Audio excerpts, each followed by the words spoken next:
I don't know about you, but I spend a lot of time thinking about stuff. You know, what to wear, what we need for school next week, where I put my keys, about that appliance that's broken, and when I'm gonna go grocery shopping. I check my banking app to see how much money I have that can turn into more stuff. I think about how I'm going to fit the stuff I have into my closets or my attic. There's a lot of stuff to think about. I'm Pastor Emily Hartmann, and I'm an assistant to the bishop in the ELCA South Carolina Synod. This is Lutheran Frequently Asked Questions, or FAQ, and today's frequently asked question is, what does my stuff have to do with my faith? It turns out that God cares a lot about our stuff, in fact. If we look at the Old Testament writings, we see God teaching us to use our stuff to care for neighbors. Like when farmers would leave the edges of their fields ripe and unharvested so that hungry people could come and pick the food and eat. God tells us to use our stuff to be active in our religious community. When we talk about giving 10% or tithing, it means cash and other things. God tells us to use our stuff to take care of our parents, of vulnerable people in our community, and of ourselves and our families. In the New Testament, we see Jesus talking about money all the time. Give to Caesar what belongs to Caesar, and to God what belongs to God, he teaches. And if someone takes your coat, give them your tunic too. The letters that were read in the early church say things like, the love of money is the root of all evil. And all of that may be true, but most of us would also have a hard time living the lives that we are called to live if we just plain gave away all of our stuff. Our cars get us places we need to go to do our jobs, get our educations, and care for others. Individual toothbrushes should not be shared. And we need community stuff too. We need schools and hospitals and things that are too much for one person or one family to build and maintain. Stuff is an important part of how we live. Plus, God made stuff. In the beginning, you might remember, the Lord created the heavens and the earth. God made plants and animals. God set the laws of physics in place to turn coal into diamonds and dinosaurs into oil. And, as my generation learned in Sunday school and youth group, God don't make junk. Let's look at what God does once the heavens and the earth are created, on day 6 of the whole story. God creates humankind and sets us up to have dominion over all the things that God created. Dominion is a funny word. We don't use it too much anymore. The way that we use it here comes from medieval Europe, where the lord of a manor, in Latin the word is dominus, would have leadership and responsibility over the lands and people in his territory. Dominion can include telling people what to do, but mostly it means making decisions that take care of the world.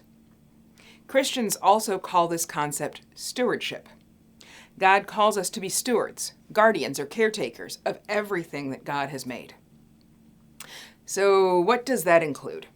Well, clearly it means plants and animals, lands, water, the skies, the stars, the moon, the sun, bugs, and dirt. We are made by God, body and soul, and that also includes the things that happen because of the gifts God gives us. Our good ideas and our strong communities are gifts from God. Education is a gift God gives, along with our physical and mental health. When we suffer or struggle, God gives us help through medicine, exercise, and the wisdom of others. All of those are things that God has made. So we have dominion over them. God gives us the power and the responsibility of taking care of everything around us. Everything belongs to God. We are only given the chance to take care of things for a season. What does that look like? It's complicated, but it's also simple. When we take care of our world, we're being good stewards.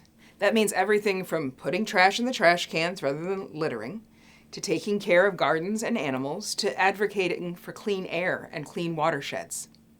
When we take care of our families and communities, we are being good stewards. Taking time to nurture friendships and marriages, to be with and care for the people we love, these are ways that we steward the networks of relationships God has put us in.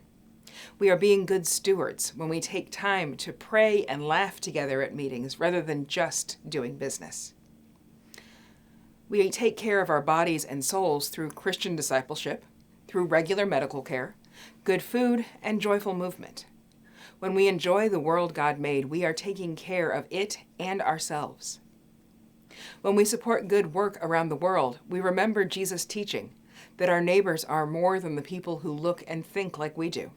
We are caring for those in need, just like the early church took up collections for the church in Jerusalem. We can't do it all, especially not alone. But we can do some, and we can support others who are doing their part, and we can keep having this conversation together. Each stage in our lives gives us new questions about stewardship. When we're teenagers and young adults, our contributions might be our energy, enthusiasm, physical strength, and time, as well as our financial gifts. As we come into earning money and into busier family and community years, we might give more financially, but spend a little less time setting up tables and chairs. When we're on fixed incomes, we might need to budget carefully to make sure that our spending and giving match our priorities. Our stuff is important. How we use it shows who we are and what we believe.